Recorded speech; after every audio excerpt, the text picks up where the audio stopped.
Hello வணக்கம் and welcome to our channel 2K kitchen. இன்றைக்கி நம்ம பார்க்க போகிற டிஷ் டோஸ்டட் சப்பாத்தி.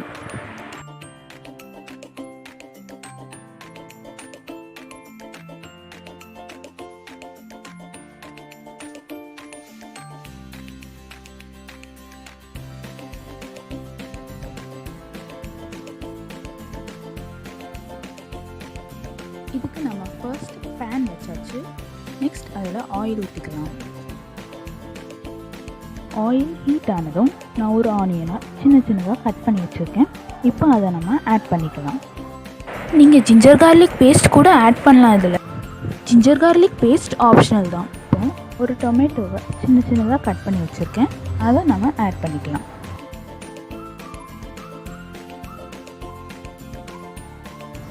டொமேட்டோவும் ஆனியனும் ஆயிலில் நல்லா ஃப்ரை ஆகணும். இப்போது 1/2 இன்ச் சைஸில் நீளமாக 4 சப்பாத்தியை நான் கட் பண்ணி வச்சுருக்கேன்.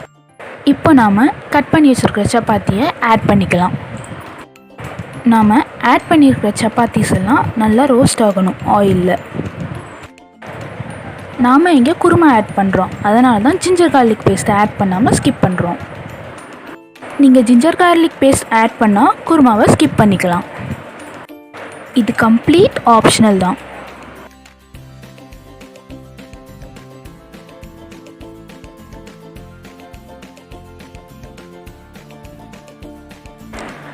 ½ ஸ்பூன் கரம் மசாலா ஆட் பண்ணிக்கலாம்.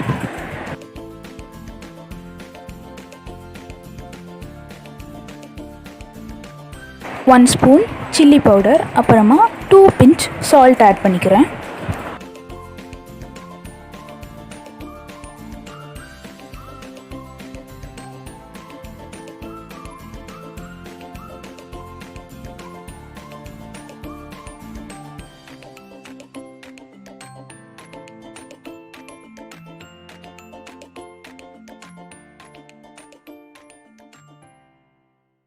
அப்புறமா நல்லா மிக்ஸ் பண்ணணும் எல்லாத்தையும்.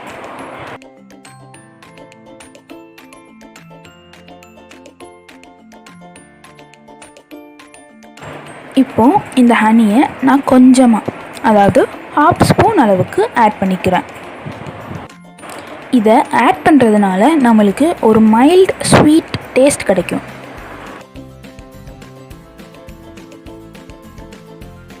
இப்போ இந்த ஹனி எல்லா பீஸ்லேயும் ஸ்ப்ரெட் ஆகிற மாதிரி மிக்ஸ் பண்ணிக்கலாம். அப்புறம் நான் லோ ஃப்ளேமில் வச்சுக்கிறேன். ஏன்னா நம்ம பண்ணுற டிஷ் பாத்திரத்தில் ஒட்டாமல் இருக்கும். இதோ நம்ம டிஷ் ரெடி ஆயிடுச்சு. இந்த வீடியோ இல்லை இந்த ரெசிபி பிடிச்சிருந்தா லைக் பண்ணுங்கள். இதை ட்ரை பண்ணி எப்படி வந்துச்சுன்னு கமெண்ட் பண்ணுங்கள்.